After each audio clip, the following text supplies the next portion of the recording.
ধৈৰ্যৰো এটা সীমা আছে বন্ধুসকল। মই ইয়াত ধৈৰ্যৰ কথা এইটো কাৰণে কৈছোঁ, এটা সাংস্কৃতিক অনুষ্ঠান পাতিছে আৰু সেই সাংস্কৃতিক অনুষ্ঠানত গীত পৰিৱেশন কৰিবৰ কাৰণে অসমৰে এজন জনপ্ৰিয় কণ্ঠশিল্পীক নিমন্ত্ৰণ কৰি আনিলে আৰু যেতিয়া ষ্টেজৰ ওপৰত কণ্ঠশিল্পীগৰাকীয়ে গীত পৰিৱেশন কৰি আছিল, ঠিক তেতিয়াই কমিটিৰ লোকসকলে শিল্পীগৰাকীক ঘোৰ অপমান কৰা দেখিবলৈ পোৱা গৈছে বন্ধুসকল। আৰু ঘোৰ অপমান কৰাৰ পাছতো শিল্পীগৰাকীৰ ধৈৰ্য কিন্তু মানিব লাগিব। আহক বন্ধুসকল, সেই শিল্পীগৰাকী কোন আছিল আৰু কোনে কোনে সেই শিল্পীগৰাকীক ঘোৰ অপমান কৰিলে, এই ভয়ংকৰ দৃশ্যটো চাই লওঁ আহক।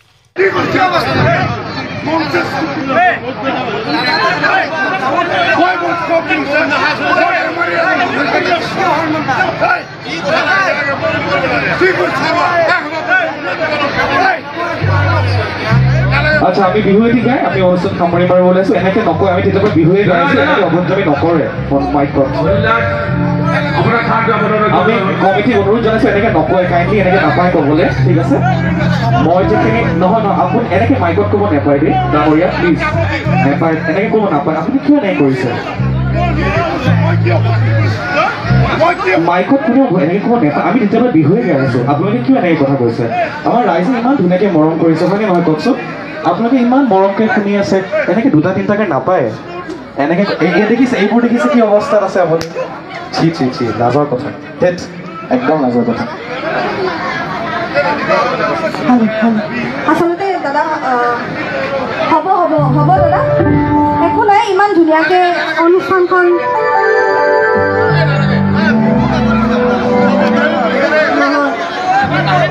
আজি খুব ধুনীয়া দিন এটা, আপোনালোকে এনেকৈ বেয়া নকৰিব।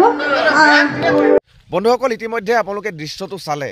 দৃশ্যটো চোৱাৰ লগে লগে আপোনালোকৰ মনত এনেকুৱা এটা ভাৱ আহিছে নেকি যে পদ্মনাভৰ ঠাইত যদি জুবিন গাৰ্গ হোৱা হ'লে? জুবিন দা যদি হোৱা হ'লে সেই ঠাইডোখৰৰ পৰিৱেশটোৱে বেলেগ হৈ গ'লহেঁতেন, কিয়নো জুবিন গাৰ্গক বাঘ বুলি কোৱা হয়। গতিকে সেই বাঘক অপমান কৰিবলৈ হয়তো হাজাৰবাৰ চিন্তা চৰ্চা কৰিব মানুহে। গতিকে চাওক, অতিথিক দেৱতাৰ তুল্য বুলি কোৱা হয়, ভগৱানৰ দৰ্জা দিয়া হয়।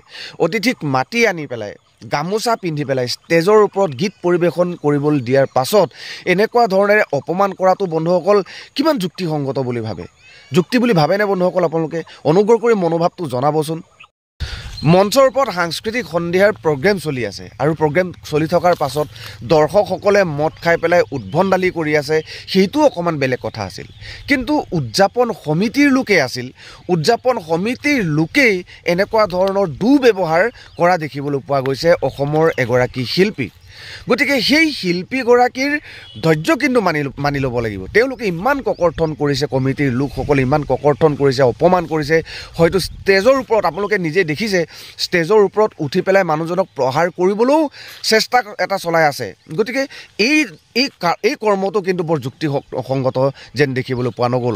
পদ্মনাভৰ ধৈৰ্য মানিব লাগিব বুলি মই এইটো কাৰণেই কৈছোঁ, ইমান ঘোৰ অপমান কৰাৰ পাছতো মিঠা সুৰেৰে, মিঠা কণ্ঠেৰে এনেকুৱা ধৰণৰ কথাৰে তেওঁলোকক বুজাবলৈ চেষ্টা কৰিছে যে এনেকুৱা ধৰণে নকৰে, এইটো ভুল হৈছে আপোনালোকৰ। গতিকে তেওঁৰ সেই যিটো নম্ৰতা নাইবা তেওঁৰ এই যিটো ভদ্ৰতা আৰু তেওঁৰ যিটো ধৈৰ্য, এই ধৈৰ্য কিন্তু মানিব লাগিব বন্ধুসকল। এনেকুৱা ধৰণৰ শিল্পীক অপমান কৰা কমিটিক সঁচাই মোৰ ফালৰ পৰাও ধিক্কাৰ জনাইছোঁ তেওঁলোকক, কিয়নো এটা উদযাপন সমিতিৰ মানুহ হৈ পেলাই এগৰাকী শিল্পীক এনেকুৱা ধৰণেৰে অপমান কৰাটো সঁচাকৈ এটা নিন্দনীয় নাইবা এটা লাজ পাবলগীয়া ঘটনা। কি ক'ম আৰু নে কি কয় বন্ধুসকল?